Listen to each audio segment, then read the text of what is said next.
yamuteye ibyuma bibiri nibyo nabashije kumva.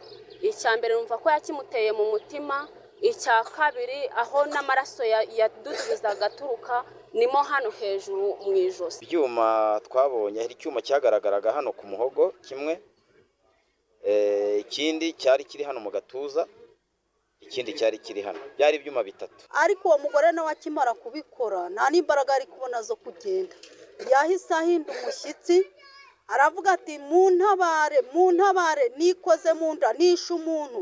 Okay, murabyumvise, mumaze kubyumva mu ncamake yazo uko gahunda zimeze. Rero tugiye kubagezaho inkuru itari nziza, inkuru ibabaje, inkuru yabaye vuba aha ngaha muri uku kwezi turimo kurangiye. Ni inkuru rero iteye agahinda. Mu byihanganire abantu bagira imitima yoroha cyangwa se harababa barahuye nabyo bakagira icyo gikomere, muri hangana. Ibi bintu byabaye birababaje aho umugore n'umugabo afata icyuma akagiterana, akongera agashyiramo icya kabiri, akongera agashyiramo icya gatatu. Rero twihuse, iyi nkuru yabaye mu karere ka Gatsibo, mu murenge ni wa Rwimbogo, akagari ka Niro, naho umudugudu ni wa Ndama ya mbere. Uyu musore cyangwa se nakwita umusore cyangwa se nkamwita umugabo bitewe, ariko impamvu mwese umusore afite imyaka 31, yitwa Bibarimana Augustin. Bibarimana Augustin akaba yari afite umugore witwa Nikuze Hope, imyaka 22. Byumvikana ko bari bakiri bato pe, bari bakiri bato. Ndahera rero ku muntu wa mbere, reka mpere ku witwa Bibarimana Augustin. Bibarimana Augustin akaba yari afite imyaka 31, yari umunyeshuri usanzwe, akaba yarikoreraga bisanzwe. Amaze kurangiza amashuri yese ajya kwikorera, akora ibintu bijyanye n'irembo muri ako gace aho nababwiye, mu kagari ka Rwikiniro, mu murenge wa Rwimbogo, umudugudu wa Ndama ya mbere, niho yari atuye anakorera udukorwa twe tworoheje. Naho uyu mukobwa cyangwa se uyu mumama Nikuze Hope, we mu buzima busanzwe bavuga ko mbere yari indaya, cyangwa se ni uko amakuru y'abaturage bavuga, kuko turagendera ku buhamya bw'abaturage. Ni ukuvuga rero uwo mukobwa n'ubundi yari indaya, yabyaye umwana wa mbere amubyara mu burayi. Rero hari abantu b'abaturanyi bari bahari babyiboneye n'amaso yabo, bo bitangira ubuhamya, babizi neza. Hari uyu mubyeyi reka tubanze tumuhe umwanya nawe avuge uko yabibonye, nuko mbega uko byatangiye nuko byaje kugenda bikurikirana. Amazina nitwa Yankurije Marita, uye mu murenge wa Rwimbogo, akagari ka Rwikiniro, umudugudu wa Ndama ya mbere. Byari ku mugoroba mu masaha ya 2:00. None ngiye mu kubimenya nari ndi mu gikari ntetse. Mu gihe mpagurutse mu gikoni nzanye ibikoresho mu nzu, nibwo nageze nk'imbere y'umuryango w'inzu yanjye, ahareteganye n'umuryango w'inzu y'abaturanyi, numva umudamu avuze. Mu ijambo yavuze, yaravuze ngo unkubitiye umwana. Umwana wanjye amaze iminsi arwaye, none watinyutse uramukubita. Ubwo amaze kuvuga gutyo, ijwi ry'umugabo ntaryo numvise. Umugabo ntiyigeze avuga. Ubwo akimara kuvuga gutyo, muri ako kamwanya umugore yahise yongera akurikizaho ijambo ngo ibyo wiriwemo ntabwo bikunyuze, uje ufite n'umugambi wo kurwana. Ubwo nabwo mu kubivuga gutyo umugabo ntabwo yigeze asubiza, ariko yanavugaga gake. Ubwo noneho ijambo rya gatatu yongeye kuvuga numvise, yahise akingura, kuko mbere bari bikingiranye. Akingura ahamagara akana kahabaga karumuna k'uwo mugore, yahamagaye Claudine. Arangije ahita agahereza umwana hanze, arakabwira ngo mfashe umwana nkwereke. Arangije yahise yongera arakinga. None ngiye numvise akinze, nahise ngira ubwoba, ntekeza kwenda babagiye nko kurwana. Ubwo nibwo ninjira mu nzu mfite umugambi w'uko ngiye kubwira umugabo wanjye aho yari aryamye, wenda tukaba twagira icyo dukora nk'abaturanyi. Ubwo mu kwinjira naciye muri korodori, nagiye kugera muri sala, umugabo wanjye yari aryamye, mpita mpuza n'ijwi ry'umuntu wari ugeze ku irembo nawe arungurukiye mu idirishya atabaza. Nuko nabyumvise.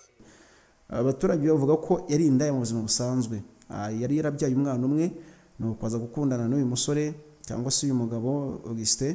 Bamaze gukundana haza gucamo igihe Nikuze atwara inda. Bivuze ngo yari inda ya kabiri, ariko inda ya kabiri ayishyira kuri uyu mugabo cyangwa se kuri uyu muhungu, ayimushyira avuga ko ari we wayimuteye. Umuhungu yarabyanze, bajya mu bintu by'imanza zo muri uwo mudugudu, ariko ko umuhungu yacaga bugufi, niko amakuru avuga, kubera ko yari umuntu witondaga, we yanze kujya mu bintu by'amatiku n'imanza, arabyemera nta kundi, aramwemera. Amwemeye umugore ati nanjye ntabwo naba njyenyine gukunda umugore wawe, njye ndaza tubane. Ibi bintu bikunze kubaho mu bantu bo mu nkundo cyangwa se mu bantu b'abasoresore, bikunze kubaho. Aramubwira ati uko byagenda kose ndaza tubane kuko n'ubundi umwana ni uwawe kandi ntabwo namurera njyenyine. Abyara uwa kabiri ari we yitirira uwo mugabo yishe, nawe bavuga yuko atigeze amutera inda, ahubwo uwo mwana wapfuye yarigaga asoza amashuri yiwe, arangije aza atazi ibintu byo kugenda cyangwa n'imibonano atabizi, hanyuma ahita akubitana n'iyo ndaya. Akubitanye n'iyo ndaya imubwira ko n'ubundi amuteye inda. Umwana yararebye ati njyeho kugira ngo mve mu kazi ka leta, reka nemere njye kuregana n'uyu muntu, njye guseba kanemere gutunga uyu muntu, kuko yemera kumutunga. Ingaruka impamvu rero tuvuga ko ari indayi, kuko ni n'indayi igaragaje nuko ari n'indayi. Ubundi umubyeyi umudamu muzima ntabwo yakora ibi bintu. Umuhungu nta kundi yabigenza kuko yemeye ibya mbere n'ibya kabiri ntabwo yabihakana, aramwemera. Amwemeye barabana nta wumvikana n'undi kuko nta rukundo rwahabanje, ari ibibazo gusa biri aho ngaho. Ariko umuhungu Augustin yaremera, arabyemera. Umukobwa nawe Hope nawe nta kundi nawe arabyemera, nuko baragenda barabana. Bamaze kubana, bifu ya mbere ya kabiri iza gukomeraho, bapfa ibintu by'amasambu.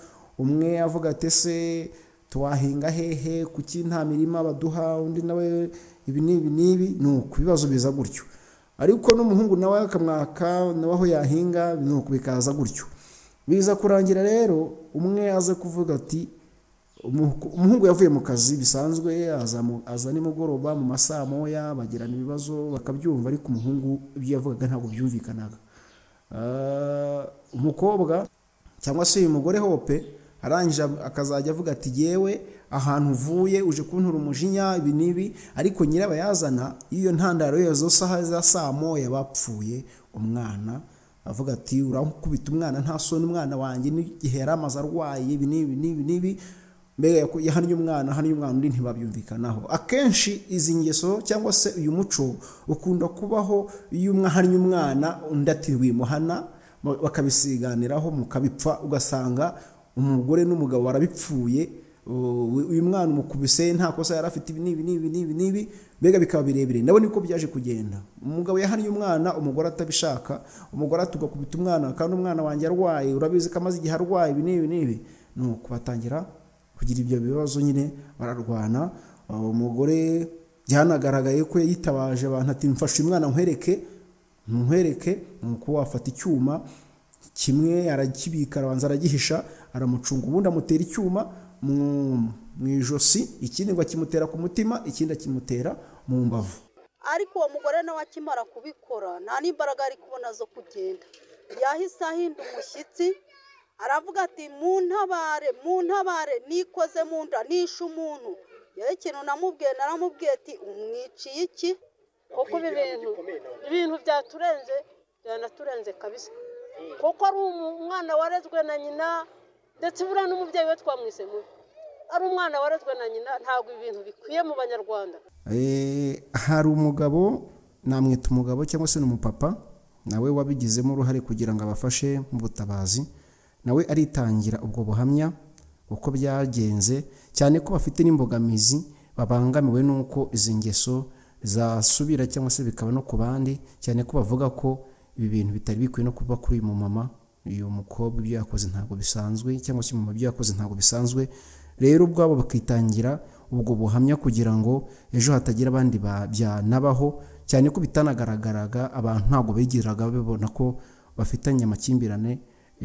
Reka rero dukomeze twumve ubuhamya bw'uyu mupapa uko nawe byaje kugenda. Nasohotse mu nzu kuko iwanjye ari ahangaha imbere aha, bampuruje yuko hari umuntu bateraguye ibyuma, nanjye nsohoka nk'uhuruye.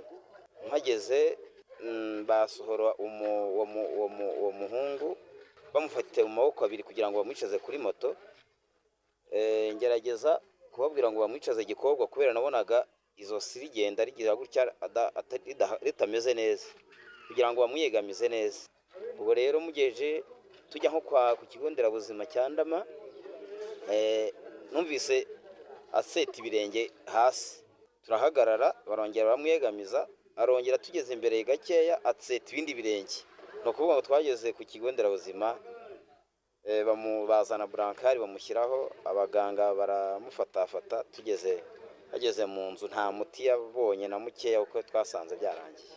Ibyuma twabonye, hari icyuma cyagaragaraga hano ku muhogo kimwe, ikindi cyari kiri hano mu gatuza, ikindi cyari kiri hano, byari ibyuma bitatu. Byatubabaje, byaturenze, gusa nuko umuntu yakabaye yica undi bakamuhana by'intangarugero, n'undi wese ubibonye agahita agira ubwoba. Nta mahano yatugwiriye, umwana mwiza, umwana w'imfura, umwana muzima, kugira ngo tuzongere kubona ngira ngo hari n'undi muntu uza asa nkawe ntabwo tubizi. Uriya mugore usase ko birandenze, gusa nuko leta ari iy'ubumwe n'ubwiyunge, gusa uriya mugore mwakabaye mumuzana ahangaha nawe sinzi, ntago nzi njye, ntago nabasha no kubishyikira, sinabasha no kubisobanura ibintu yakoze. Ibyo muvuga ngo amakimbirane ntahataba, ariko ntago bikwiriye kugira ngo umuntu afate undi amwice. Baratwigishije bihagije, nta ntambara yari arimo, nta n'ikindi kibazo cyari gihari.